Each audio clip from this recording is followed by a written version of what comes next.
Hey y'all, welcome to another week of Daily Devos. I'm ready to dig in to, Psalm 1:5. We're going to move on this week into Psalm 1:5, and let's just go there and read it. And if you are following along in your Psalm 1 book, we are on day 19. And I'm going to try to stay pretty close to the book so that we can finish up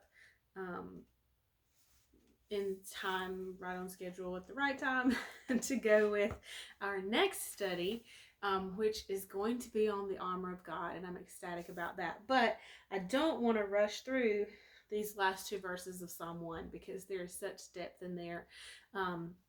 So we're going to pick up here in Psalm 1:5, and let's just read that together to get it in our heads. It says, "For the wicked, those disobedient and living without God, shall not stand justified in the judgment, nor sinners in the congregation of the righteous, those who are upright and in right standing with God." Now, this verse just solidifies everything that we've said up until this point in time, in that Psalm 1 is talking to two very distinct groups of people. That there are two groups. There are the godly, there are the ungodly. Biblical, it says the righteous, the unrighteous. The wicked, the sinners, shall not stand in the congregation of the righteous. So there are two groups of people. And I know I've said this before, but it bears saying again, that the entire Bible can be read from those two perspectives. You know, one God who, how could he be so mean and heartless? Well, that would be the ungodly point of view, but the godly point of view is, look at how how fiercely he pursues me, how fiercely he defends me, how you know he does everything for me, laying aside all things to come for me.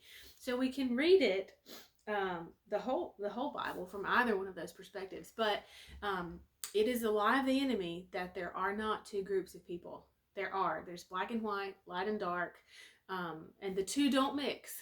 You cannot be righteous and unrighteous at the same time. If you've submitted your life to the Lordship of Jesus Christ and you are righteous in His righteousness, well, then you are not still a sinner. You have been made the righteousness of God. And part of that is discipleship, the continue setting ourselves apart and consecrating our lives, which is a reasonable act of service. But there are two groups of people.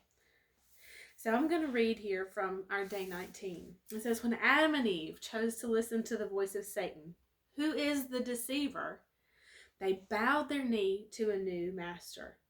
In the garden, God was mankind's source of identity, provision, and purpose. There was no death. Life eternal with God was part of His original intent. Man was placed in the garden with every need met in abundance." Can you just imagine that? Placed in the garden with every need met in abundance. And man's responsibility was to steward the garden, to take care of what God had given him, to see that the garden grew. God communed with them, and they were intimately connected with Him. But sin, disobedience, and iniquity put a chasm between God and man. God is holy, and He cannot fellowship with sin. That's why Jesus came. He came, He lived as a perfect man, conquering temptation, sin, and death, in order that you and I could be reconciled to God, our true Father. And I love to dig in, of course, to the words, to reconcile. What does it mean to reconcile? And, you could use it as an accounting term. Anybody ever reconciled your bank statements?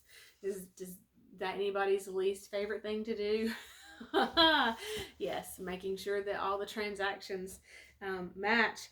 But to reconcile, we'll look at another definition from Merriam-Webster, is to restore friendly relations between, to make compatible, and to restore harmony. I love that as a music person, to think about reconciliation in terms of harmony. And harmony is a pleasing arrangement of parts. So think of the parts as our roles. Jesus came to put our roles back in the position that they were intended to be in. God is our Lord, our source, and we as his children, the object of his, the object of his affection. You are the object of his affection. That's a great note to end on. I'll see you tomorrow. Bye.